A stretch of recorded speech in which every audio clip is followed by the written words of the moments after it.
पहला क्वेश्चन जो पूछा गया dear, international day for nurses is celebrated on. First question जो काफी इजी क्वेश्चन पूछा गया डियर कि international day for nurses celebrated on, नर्सों के लिए अंतर्राष्ट्रीय दिवस मनाया जाता है कब? तो दिसंबर 1 या मई 12 या फिर जून 2 या फिर मई 1।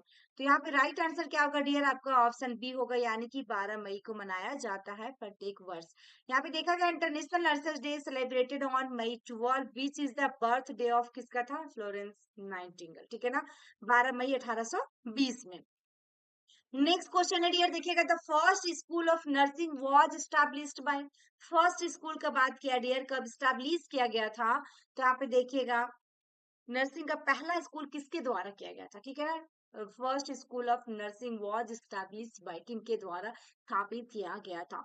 वर्जीनिया हैंड, देखिएगा हैंडरसन, या फिर थियोडर फेलेंडर, या फिर फ्लोरेंस नाइटिंगेल, या फिर इसाबेल हैम्पटन। तो राइट आंसर इसका ऑप्शन बी होगा, थियोडर फेलेंडर। ये आंख बंद करके जिनको नहीं मालूम होता है फ्लोरेंस नाइटिंगेल कर देते हैं, लेकिन राइट आंसर आपका इसमें ऑप्शन डी आएगा डियर। यहाँ पे देखिएगा 1836 में यहाँ पे pastor Theodor Fliedner establish the, देखिए Kaiserswerth school for nursing in his parish in आपका कैसर वर्थ जर्मनी, ठीक है ना। तो यहाँ पे 1836 ईस्वी में डियर। नेक्स्ट हमारा क्या है कि it was one of the first formally established school of nursing in the world. Florence Nightingale established यहाँ पे संत Thomas hospital and the Nightingale training school for nurses in कब? 1860 में। ये क्वेश्चन पूछा जा सकता है कि फर्स्ट टाइम किन्होंने किया था, तो आपका 1836 में थियोडर फ्लेंडन के अनुसार, एंड 1860 में जो 1860 में हमारा थॉमस हॉस्पिटल जो खोला गया था नाइटिंगेल ट्रेनिंग इन स्कूल आपका 1860 में, इनके द्वारा फ्लोरेंस नाइटिंगेल के द्वारा। नेक्स्ट क्वेश्चन है डियर, देखिएगा Florence Nightingale was born on, कब इनकी जन्म हुई थी डियर? तो आपका राइट आंसर क्या होगा इसमें? ऑप्शन सी होगा 12 मई 1820 में। नेक्स्ट क्वेश्चन है 1860 Nightingale get set of the first nursing training school eight.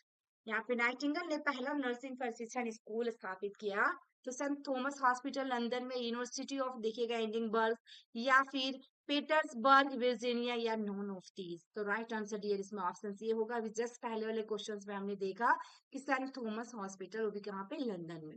Next question है dear, ICN theme for international nurses day 2017 is. अंतरराष्ट्रीय नर्स दिवस 2017 के लिए आईसीएन विषय है तो nurses are force for changes या वाइटल रिसोर्सेज फॉर हेल्थ, या nurses are force for changes care effective cost effective, या क्लोजिंग द गैप देखिएगा मिलेनियम डेवलपमेंट गोल्स, या फिर nurse are voice to lead achieving the sustainable development goal. तो right answer dear इसमें option D होगा, nurses are voice to lead achieving the sustainable development goal. Next question है dear, which of the following is not a value essential for your professional nurse? निम्नलिखित में से कौन सा एक पेशेवर नर्स के लिए आवश्यक मूल्य नहीं है? ह्यूमन डिग्निटी, या फिर डिपेंडेंस, या फिर सोशल जस्टिस, या फिर इंटेग्रिटी। तो राइट आंसर डियर आपका क्या होगा इसमें? ऑप्शन आपका बी आएगा, dependence. Dependence is the state of देखिएगा रिलाइंग ऑन या being controlled by someone and it is an undesirable quality. The nurses is expected to have professional nursing values such as principle of human dignity, integrity, altruism and justice। आपका right answer इसके अनुसार हुआ dependence। Next question है the doctrine of inform consent deals with, सूचित सहमति का सिद्धांत संबंधित है the full disclosure of all relevant fact to the patients, या informing higher authorities about the patients conditions, या नोटिफिकेशन ऑफ डिजीज, या कॉन्फिडेंटली।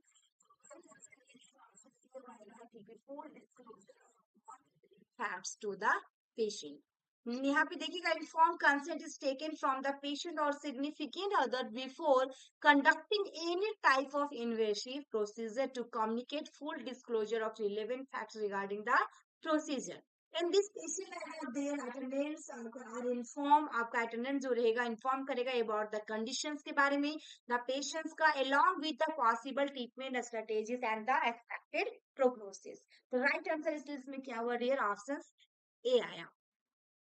नेक्स्ट क्वेश्चन देखिएगा dear, patient whose life is threatened and who is comatose is assumed to give what kind of consent for life sustaining treatment?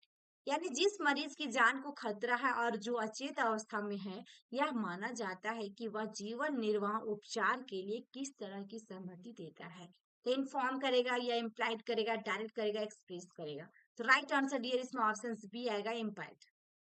यहाँ पे देखा जाए कि implied consent is an assumption of permission to do something that is inferred from an individual's actions rather than explicitly provided in case of emergency. When delayed in treatment would be dangerous, informed consent is not needed. ठीक है ना, इसलिए इसमें सबसे क्या होगा, आपका implied right answer होगा। नेक्स्ट क्वेश्चन डियर देखिएगा, which of the following is not an ethical principle. निम्नलिखित में से कौन सा एक नैतिक सिद्धांत नहीं है। तो ऑटोनॉमी, नॉन मालफिशियंस या जस्टिस या फिर नॉन बेनिफिशियंस। तो राइट आंसर डियर इसमें ऑप्शन डी आएगा, नॉन बेनिफिशियंस। नेक्स्ट क्वेश्चन है dear, principle of ethical practice includes the following except, यानी कि नैतिक अभ्यास के सिद्धांतों में निम्नलिखित शामिल है लेकिन एक को छोड़कर। तो मालफिशियंस या बेनिफिशियंस या जस्टिस या रिस्पेक्ट फॉर ऑटोनॉमी। तो राइट आंसर डियर इसमें ऑप्शन सी आएगा, आपका malfeasance. Option A is correct answer.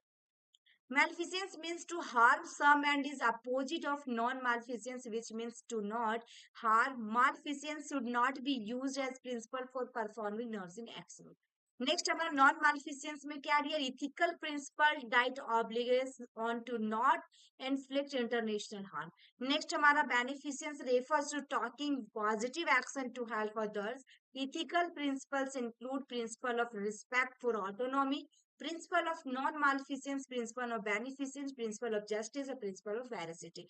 यहाँ पे बेनिफिशियंस रेफर टू जो आपका principle of respect for autonomy, principle of non मालफिशियंस, ये सब आपका इंक्लूड है किसमें, इथिकल प्रिंसिपल में हमारा इंक्लूड रहेगा डियर। इसमें पूछा गया है आपका कि ethical practice includes the following accept. तो राइट आंसर इसमें मालफिशियंस नहीं आएगा, बाद बाकी बी, सी और डी इसमें आएगा डियर। नेक्स्ट हमारा all of the following are true regarding आपका डेंटोलॉजी। डोंटोलॉजी पूछा गया, निम्नलिखित सभी डोंटोलॉजी के संबंध में सत्य है लेकिन एक को छोड़ो। It focuses on the consequence of actions, या इट इनकम्पासेस नेचुरल लॉ, या इनकॉर्पोरेट्स देखिएगा dutiful action of an individual. It is also known as formalism. Right answer dear इसमें ऑप्शन सी आएगा, यानी कि it focuses on the consequence of actions. देखिएगा आपका deontology is ethical theory that says that mortality on action should be based on किसके आधार पे, whether that action is right और wrong under A series of rules, ठीक है, rather than based on the consequence of the actions. Next question है कि when a nurse enters the patient's room for administering medications, she noticed that the patient's food remained on the table, helping the patient in providing food and then administering the medication is an act of। जब एक nurse रोगी के कमरे में दवाई देने के लिए प्रवेश करती है तो वह देखती है कि रोगी का भोजन मेज पे पड़ा हुआ था। तो भोजन उपलब्ध कराने और फिर दवा देने में रोगी की मदद करना एक कार्य है, तो क्या कहलाएगा, बेनिफिशियंस कहलाएगा, नॉन मालफिशियंस कहलाएगा, या मालफिशियंस कहलाएगा, या एम्पैथी कहलाएगा। क्योंकि डियर यहाँ पे बताया गया कि खाना क्या है, उसका मेज पर ही पड़ा था, वो खाना नहीं खाया था पेशेंट, तो उसमें क्या होना चाहिए, तो आपका ऑप्शन सी होगा, यानी कि उसके लिए ही बेनिफिट है कि पहले भोजन उसके बाद मेडिसिन एडमिनिस्ट्रेट करना। तो राइट आंसर हमारा क्या हुआ, ऑप्शन सी आएगा। क्योंकि beneficence defined as the act of देखिएगा charity, mercy and kindness with strong आपका strong connotations of doing good to other including moral obligations। non malfeasance miss होता है do no harm। Okay, maleficence का मतलब होता है एक्ट ऑफ हार्मिंग और evil, and empathy का मतलब ये हो रहा है कि ability to understand and share the feeling of another. तो राइट आंसर हमारा क्या होगा, इसमें बेनिफिशियंस आएगा। नेक्स्ट क्वेश्चन है dear, which of the following ethical principle refer to doing good to the client. निम्नलिखित में से कौन सा नैतिक सिद्धांत सेवार्थी के लिए अच्छा करने को संदर्भित करता है। तो बेनिफिशियंस, नॉन मालफिशियंस, ऑटोनोमी या जस्टिस। तो राइट आंसर डियर इसमें ऑप्शन सी आएगा, बेनिफिशियंस। बेनिफिशियंस जिसमें होता है doing good for the client, non maleficence देखिए dear doing no harm, and आपका ऑटोनोमी में क्या होगा, self determination of client, and justice में क्या होगा, ट्रीट इक्वली, ठीक है। नेक्स्ट हमारा nurses fails to administer correct medication to the patients, the action is non as. Nurse मरीज को सही दवा देने में विफल रहती है, इस क्रिया को क्या कहते हैं? नेग्लिजेंस, क्राइम, टोट या बैटरी? तो राइट आंसर डियर इसमें ऑप्शन सी होगा negligence. Negligence is a type of malpractice, dear. It refers to the doing something which is reasonably prudent person would do not do, or to failure do something which is reasonably prudent person would do under circumstances similar to those shown by the evidence. Crime जो होता है हमारा action ही omission होता है which constitute of option is punishable by law, ठीक है ना। एंड टोट के मतलब क्या हो रहा है, कॉमन लॉ जस्टिस होता है डियर इसमें। jurisdictions is civil wrong होता है that unfairly falling होता है causes someone else to suffer loss of harm resulting in legal liability person who commits the tortures act that is called आपका tortfeasors, ठीक है ना।